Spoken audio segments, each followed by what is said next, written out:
Emang benar, faktanya ya gitu. Malaysia ini cukup adem ayem, tapi Adem nyalip ayem. banyak negara untuk Betul. urusan negara maju. Kita yang paling vokal, deklarasi negara maju, ternyata malah saudara serumpun yang diakui lebih dulu. Sakit nggak sih? Masih bertanya, kenapa kita kalah?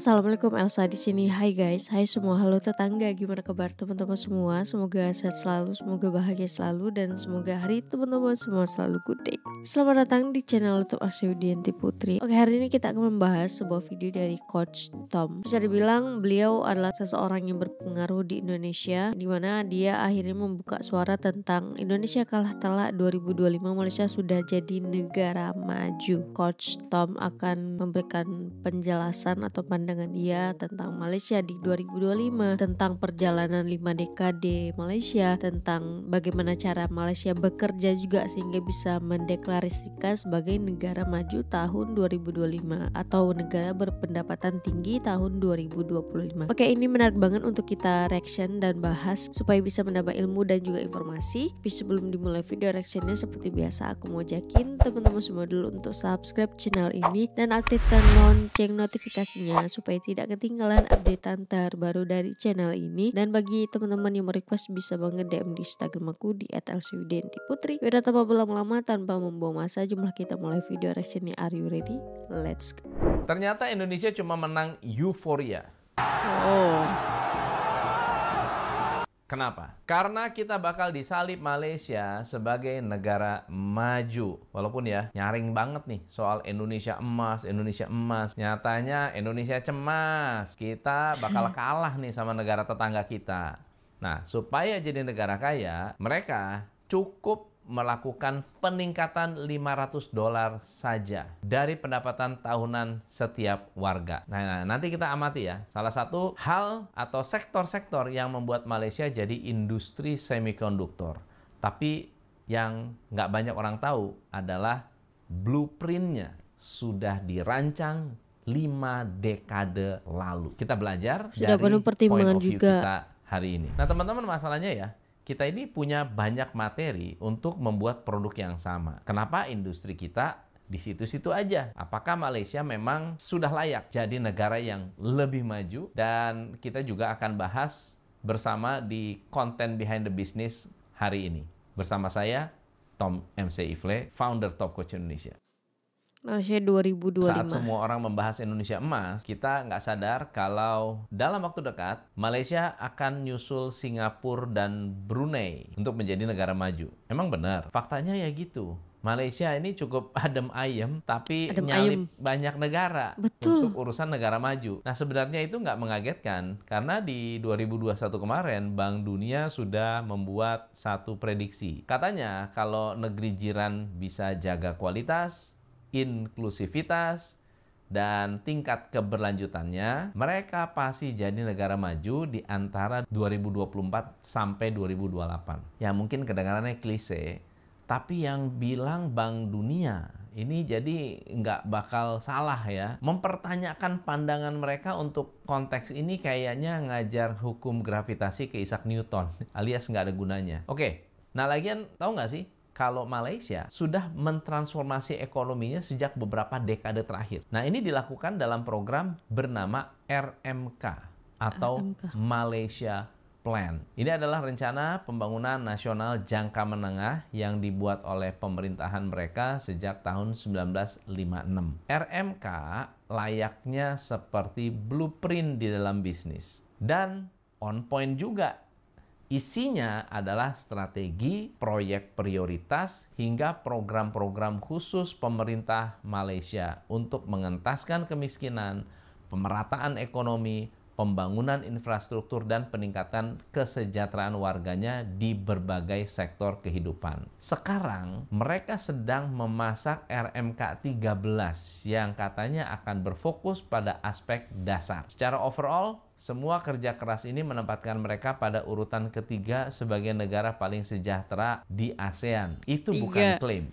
Karena predikat ini sesuai dengan HDI atau Bukan Indeks klaim ya. Pembangunan Manusia. Dari penilaian kumulatif pada aspek harapan hidup, pendidikan, dan pendapatan per kapita, Malaysia mendapatkan poin 0,807. Sialnya, angka itu jauh lebih besar dari yang kita punya. Jadi untuk sah jadi negara berpendapatan tinggi, Bank Dunia punya standar pendapatan nasional bruto yang harus dilewati. Sederhananya, para negara kandidat harus memiliki PNB per kapita lebih dari 13.845 US dollar. Nah, tahun ini Malaysia menargetkan PNB 13.430 US dollar. Jika akhir tahun target itu tercapai, kemungkinan besar tahun depan mereka resmi jadi negara maju. Perjalanan 5 dekade. Sampai detik ini, saya tahu teman-teman di sini penuh rasa keraguan. Mungkin juga ada yang nggak terima, tapi ya itu normal. Ya logika aja, kita yang paling vokal, deklarasi negara maju, ternyata malah saudara serumpun yang diakui lebih dulu. Sakit nggak sih? Sakit lah. Sakit. Namun di sisi lain, kita Tapi harus berbesar support. hati dan mengakui bahwa perjalanan menuju status itu bukanlah kisah yang instan. Bisa dibayangkan nggak? Dari 1950-an mereka sudah 5 bikin dekade RMK. loh. Saat kita kena stagflasi dan hampir pailit karena utang Pertamina, tahun 70-an Malaysia merancang program jangka panjang lewat kebijakan ekonomi baru. Program tersebut cukup mengatur strategi industrialisasi dan menggiring ekonomi mereka keluar dari ketergantungan pada sumber daya alam 20 tahun ke depan. Nah, langkah Malaysia ini mungkin nggak glamor, tapi ternyata strategis juga. Setidaknya ada 4 hal penting dalam perjalanan 5 dekade mereka, yaitu mulai transformasi secara terkonsep. Saat itu Malaysia belum jadi pusat teknologi yang disegani seperti sekarang. Namun, yang membedakan mereka adalah kesadaran untuk fokus pada sektor-sektor produktif dan investasi jangka panjang. Pada awal dekade 1970-an, pemerintah Malaysia mengambil langkah besar dengan merintis industrialisasi melalui kebijakan ekonomi baru atau New Economic Policy. Ya, singkatannya NEP. Ini bukan dokumen yang membebaskan pemerintah dan pemilik modal untuk asal bangun pabrik atas nama industrialisasi, tapi sebaliknya ini adalah bukti bahwa pemerintah Malaysia melakukan transisi dengan hati-hati dari Malaysia yang mengandalkan hasil bumi sebagai dasar perekonomiannya dan sangat protektif terhadap sektor pertaniannya. Perlahan-lahan mengejar ketinggalannya dengan mulai menggeser paradigma ekonomi berorientasi ke dalam menuju ekonomi berorientasi pasar luar negeri. Jadi kayak satset gitu, memanfaatkan ekonomi, mereka keadaan yang ke bisa dimanfaatkan dan menjajaki pasar luar negeri. Momentum ini membawa investasi asing masuk silih berganti. Bahkan dalam urusan investasi asing langsung atau direct foreign investment, Malaysia sempat menjadi kompetitor Singapura terbesar kedua setelah pertumbuhan 14,84% tahun 71 sampai 93. Wow. Meskipun sektor ini bergerak secara volatil, FDI negara ini sejak 74 sampai sekarang rupanya positif terus. Saat itu kita ngapain? Kayaknya kita masih ribet dengan kebijakan sumber daya alam. Sedang di waktu yang sama Malaysia sudah memetakan jalur ekonomi baru. Membangun infrastruktur, insentif pajak, free trade zone. Sedangkan setelah menelurkan kebijakan adalah momen untuk memaksimalkan infrastruktur. Gimana caranya? Sederhana, pemerintah Malaysia memulai dengan Export Processing Zone. Export Processing Zone atau kawasan pemrosesan ekspor adalah strategi khusus untuk menarik investasi asing. Jadi simpelnya, pemerintah mereka akan bikin kawasan industri di mana akses pada fasilitas dan regulasi yang berlaku akan dipermudah. Targetnya siapa? Ya jelas, untuk investor asing. Nah, di kawasan ini, perusahaan asing yang menanam modal akan mendapatkan keuntungan seperti bebas biaya masuk, pajak ekspor yang rendah, kemudian dalam prosedur ekspor impor juga pasti akan ada kemudahan. Setahun setelahnya mereka mendeklarasikan kawasan free trade zone di Penang. Mereka ngatur tuh, ada banyak hal. Misalnya kuota ekspor minimal 80%, biaya gratis hingga fokus pada kegiatan manufaktur.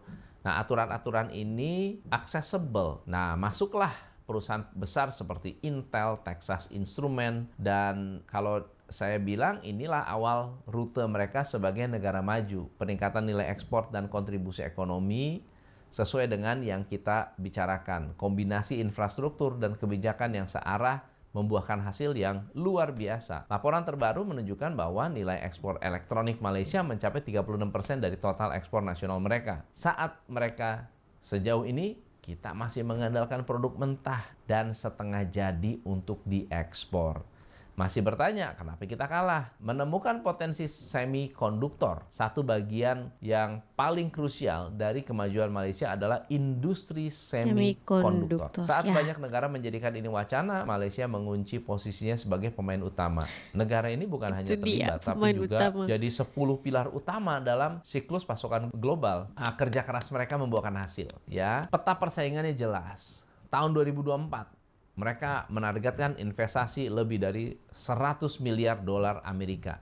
Nggak bisa dipungkiri, ini adalah pendorong utama Malaysia jadi negara maju lebih cepat dari kita. Tapi pertanyaan sederhana muncul di kepala saya nih. Apakah sebagai negara penghasil nikel terbesar di dunia, kita punya masalah dengan Malaysia? Kita dan Malaysia memang serumpun. Pada beberapa hal bisa jadi saling bantu. Tapi harus diingat ya, bisnis tetap bisnis. Urusan industri semikonduktor ini jadi agak sensitif karena sebenarnya kita punya resource yang lebih banyak dan lebih baik. Ya, kamu harus tahu kalau gadget, handphone, kamera itu ada chipnya. Membuat chip atau semikonduktor itu butuh pasir silika.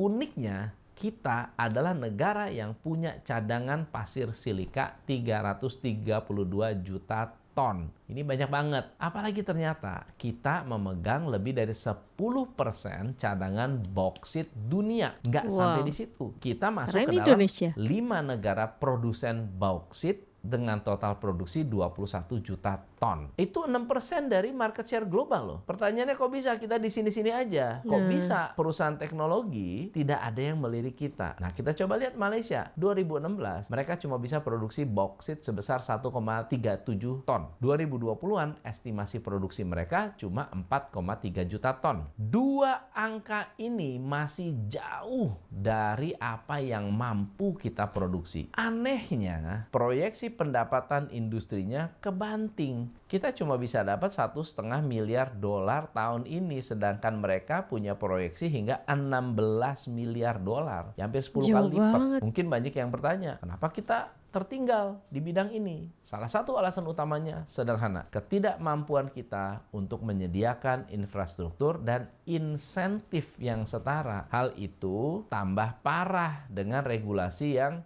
makin hari makin berubah. Terus gimana investor atau perusahaan multinasional tertarik ke sini? Kalau dasar hukum kita juga ya kurang begitu jelas. Overall ya, kita memang negara yang cukup kaya akan sumber daya alam. Tapi Malaysia memberi tahu dunia bahwa dedikasi pada infrastruktur secara terukur mampu jadi cara yang ampuh untuk membawa negara menjadi lebih sejahtera. Nah, ada beberapa hal yang bisa kita pelajari dari mereka. Yang pertama adalah berkalkulasi dengan matang. Dari pengolahan sumber daya alam dan sumber pangan jadi sebuah negara industri adalah keputusan yang berisiko. Saya yakin ya pemerintah mereka saat itu punya konsep dan kalkulasi yang matang. Itulah yang harus kita pelajari. Yang kedua adalah memahami cara pandang investor. Malaysia memulai industri semikonduktor tanpa kelimpahan sumber daya. Lahirnya kebijakan insentif dan turunannya adalah bukti bahwa mereka berupaya memberi nilai tambah pada calon-calon investor. Jika kita mengadopsi kerangka berpikir yang sama, mestinya ya kita juga punya potensi untuk mendapatkan hasil yang lebih besar. Yang ketiga adalah totalitas dalam membangun infrastruktur. Malaysia adalah contoh yang bagus dalam membangun sebuah industri. Targetnya terukur, kebijakannya dievaluasi 2-3 tahun sekali. Jadi ya realistis lah. Dalam waktu dekat mereka bahkan menganggarkan 5,3 miliar dolar untuk macam-macam infrastruktur. Dana ini mengcover pelatihan 60.000 insinyur lokal. Nah, kalau roadmap-nya jelas kayak gini, ya wajar. Intel dan Infineon percaya dan berani investasi dalam skala besar. Yang keempat adalah menaruh bahasa internasional sebagai bahasa kedua. Lah, apa hubungannya? Gini ya, saya rasa kebetulan yang menguntungkan ini hal yang baik. Jadi gini, kerja di perusahaan multinasional membutuhkan skill dasar berbahasa Inggris. Benar nggak? Nah, Betul. kebiasaan masyarakat Malaysia itu berbahasa Inggris, membuat mereka menjadi negara tertinggi ketiga yang warganya ngerti bahasa Inggris di level ASEAN. Ini adalah dampak positif sesuai dengan peribahasa bisa karena biasa. Jadi gimana? Bisa Belajar apa karena hari biasa. ini? Semoga bermanfaat. Semoga kita bisa belajar dari Malaysia, yaitu bikin blueprint jangka panjang, lalu mengeksekusi rencana dengan penuh serius. Anda pun Pertimbangan bisa dan jadi matang. perusahaan kelas dunia dengan strategi yang sama. Saya Tom MC Ifle, salam pencerahan. Luar biasa banget, 13 menitan yang penuh dengan informasi dan ilmu juga. Nah ternyata ini udah 5 dekade guys direncanakan sama negara Malaysia sejak tahun 1950-an.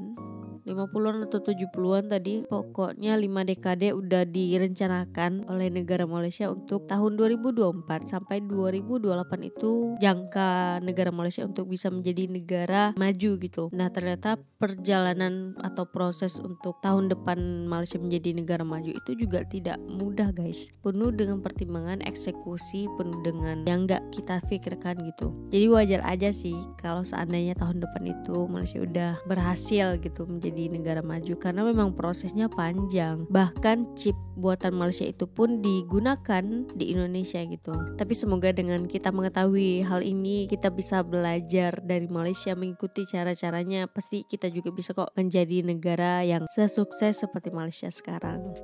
Untuk video kali ini cukup sekian. Bagi teman-teman yang suka sama video ini, jangan lupa untuk like, komen, dan subscribe. Dan kita ketemu di next video. Bye bye. Assalamualaikum.